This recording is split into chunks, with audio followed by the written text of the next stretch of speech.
Okay, so these are our notes on heat transfer and conservation. If you haven't opened your Cornell Notes template, do that now. It's on Google Classroom. All right, so let's go ahead and get started.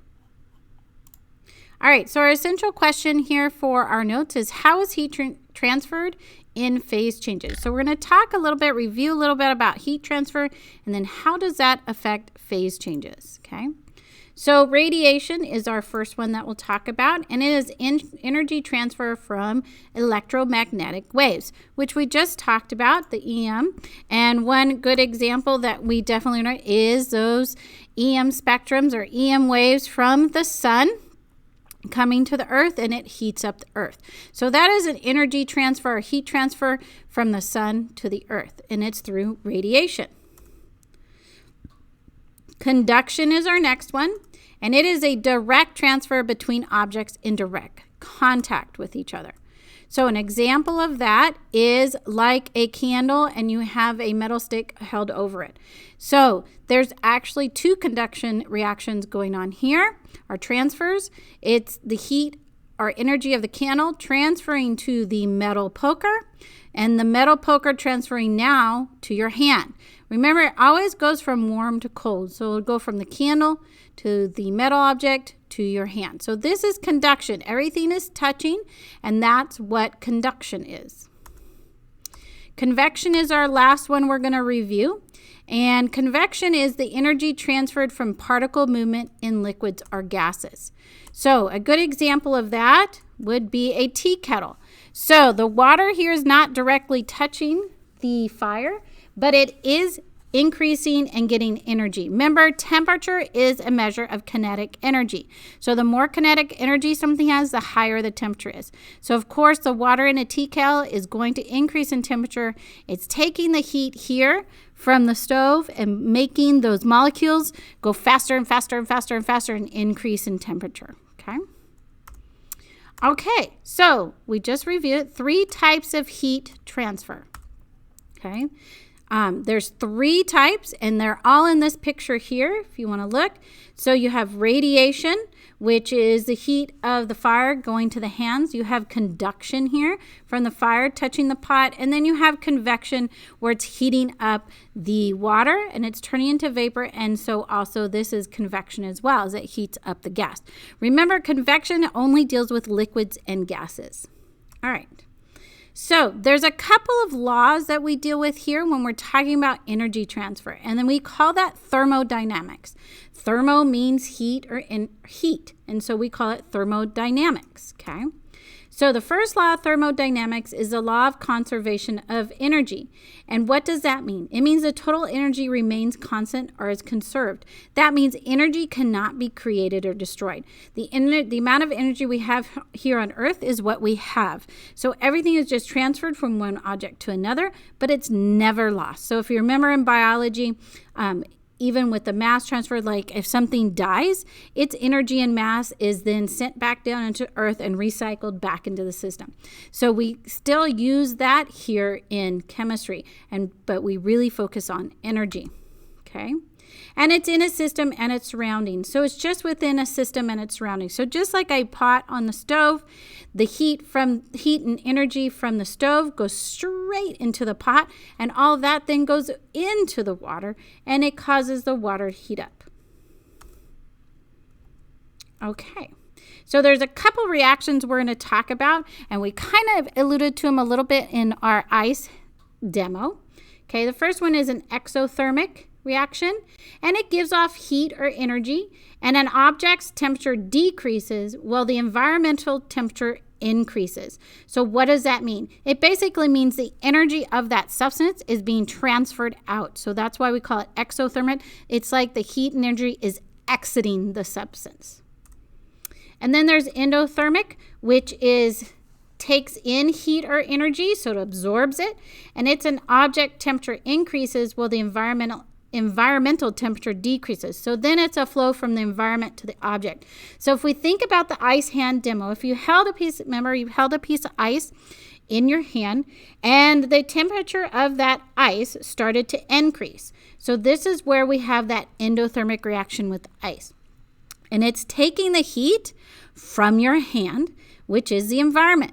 So the melting of that is called an endothermic reaction. But if I take that piece of ice and I put it back in the freezer, then what's going to happen? Well, what's going to happen is now that temperature of that ice is now going to decrease, and it's going to basically give off that heat out to your freezer, okay, which causes it to increase, which causes your pump to turn on, and it starts cooling it back down, and eventually it freezes. So the endothermic, when you're holding a piece of ice, that is an endothermic reaction. But when you put it back in the freezer to refreeze, that's an exothermic reaction, okay? All right, so we're going to really look at states of matter and a graph, what happens, and we're going to focus just on water, okay? So what happens when we change states of matter? What's happening with the temperature? What's happening with the heat, okay? So we have solids, liquids, and gases, okay? And so we're going to look at the phase change for all of these, okay? And what happens with the temperature and the heat throughout the changes of phases. Okay, a couple things for you to realize is if I ever use these abbreviations, I just wanted you to know what they are. But MP is the melting point, BP is the boiling point, FP is freezing point, and CP is condensation point. And what is condensation? That's going back from a gas to a liquid. That gas is condensing, okay?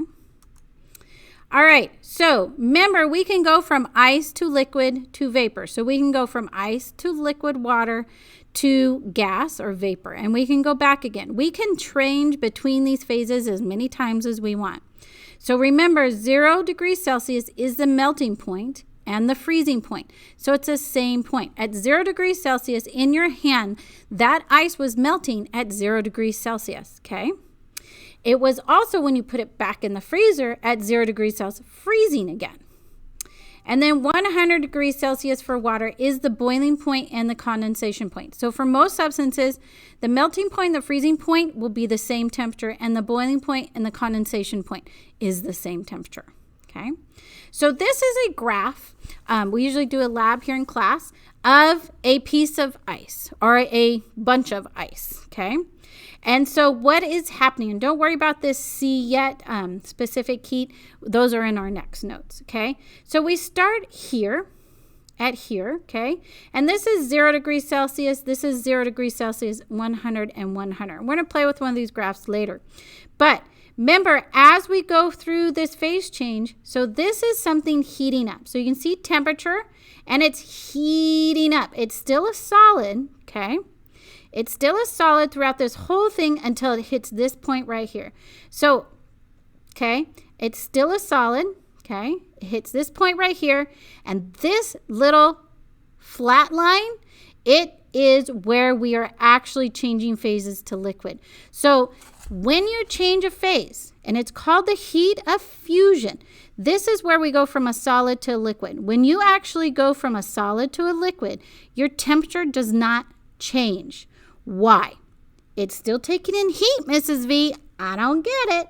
Well, what's happening is that energy that's being put in here is to break the bonds of whatever you have, to go from a solid to liquid. Remember, you got to spread them apart a little bit to go from that solid really close together, really not moving, to this liquid. So it is, as it heats up, it stays as a solid, and then it hits this point right here.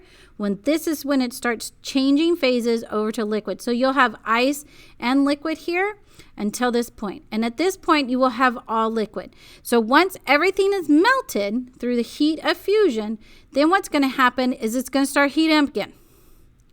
And it's going to heat up to the boiling point, which is 100 degrees Celsius. Once it gets there, once everything in there is up to 100 degrees Celsius, that is hitting what we call the heat of vaporization, because going from a liquid to gas is called vaporization. And it will again stay constant all the way across. So right here, it'll be 100 degrees Celsius as it goes from a liquid to gas. Once everything is switched over to being a gas, that's when it starts heating up again. So when you're looking at phase changes, during a phase change, when things are starting to either go through its melting point or boiling point, the temperature actually doesn't change. and it stays that way till everything is converted over through the phase change, and then it can start heating up again. Okay. All right, so again, just what I said here. When a pure substance melts, freezes, boils, or condenses, the temperature remains constant in the phase change, because the energy is used to break the bonds during melting or boiling, not raise the temperature. So you can only have so much energy as putting it into the system. And so what happens is, instead of raising the temperature and making those molecules go faster, it's still making them go faster, but it has to break the bonds first, okay? All right, so go back and process your notes. You're going to highlight important parts of your notes. You're writing questions in the left column, make connections to your notes, and then make sure that you are writing a 3 to 5 sentence summary. If you have any questions about these notes, please do not hesitate to ask me. See you next time.